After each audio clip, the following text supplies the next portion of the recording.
Hello and welcome to Pitch Perfect Baseball, where today I am just going to start ranting. This has been a long stretch for the New York Mets. So, I've been a Mets fan all my life, and I've learned to know that when times get hard, they lose a lot. And it can be hard to watch a lot of the time. But this stretch recently has been absolutely ridiculous. You might be able to tell from my Mets jersey and my Mets hat. I'm a massive Mets fan. I estimate that I watch about 135 to 140 of their games. So, when I say this is the worst stretch they've had in a very long time, you know it's probably accurate. I love my Mets. They have... Every summer, I go to a couple games. I love going to Citi Field. I love seeing them. I saw them in Pittsburgh this year. I've seen them in Boston. So we've traveled to see them. I don't understand why this team is struggling. They have all the pieces to the puzzle, yet they can't put it together. So, let's talk player by player, all the players that I think need to go. All right, we'll start with an obvious one.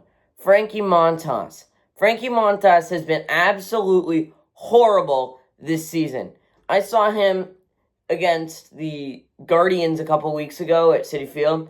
He was absolutely ridiculously bad. He puts the first 9 guys away with no problem. He gives up 4 runs in the next inning. Oh, stupid crap.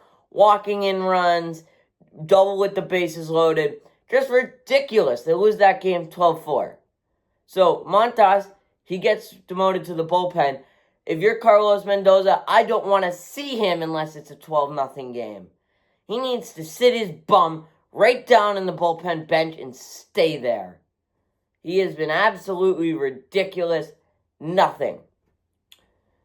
I don't know what Stearns was thinking when he signed him to a major deal. 2 years. We have to deal with him for another year. It's ridiculous. The top 3, Alonso, Soto, and Lindor, other than 2 nights ago, Tuesday night, this team's top 3 hasn't done much. And it seems like one of them is always underperforming. Last night, Soto hit a home run. You go up 6-0, you lose. That's ridiculous. These teams that you play against, this isn't the type of team where you go up 6-0 and you can just take your foot off the gas pedal. The pitching has been ridiculous. The starting pitchers, other than David Peterson, haven't gone deep enough, which has put so much strain on the bullpen. I do not blame the bullpen for this. I think this is on the starters. The pitching issues have been definitely on the starters. The starters just don't go deep enough. Manaea, Senga, Peterson is the exception there, but everyone else has just not gone deep enough. We'll see if Nolan McLean can do anything. Just ridiculous, though.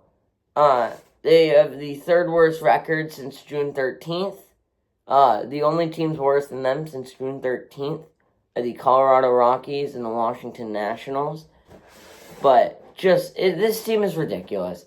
I have a hard time believing they can go deep if they keep slumping like this. Because at the moment, they are 5 games out from Philly, and Miami's only 6 behind them. So Miami is close to catching the Mets. I mean, just ridiculous. The Marlins should never be close to the Mets. The Marlins are a team that's under 500, and we're pretty much just as close to them as we are to Philly. So, definitely a hard time. But that 13-6 game on Tuesday showed some promise. They got to keep that going. That energy. They just kept scoring. They had 6 home runs in that game. Alonso had 2. Soto had 2?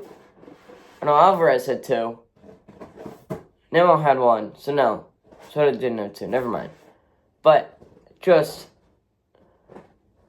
hitting the ball hard. It's been a struggle. They'll come out of this. I'm confident in the fact that they will come out of this slump, and they'll come out of it stronger.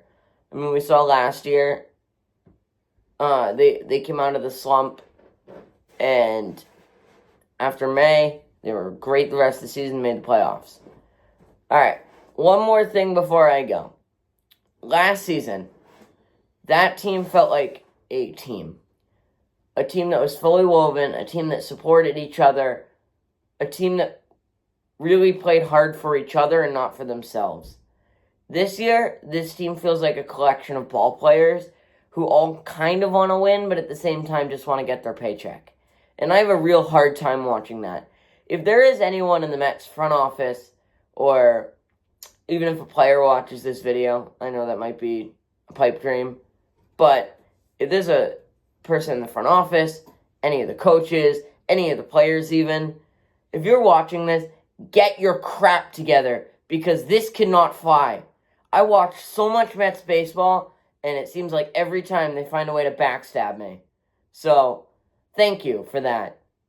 But, alright, that's going to be all for me today at Pitch Perfect Baseball. If you enjoyed this content, please like and subscribe, and I'll see you in the next video.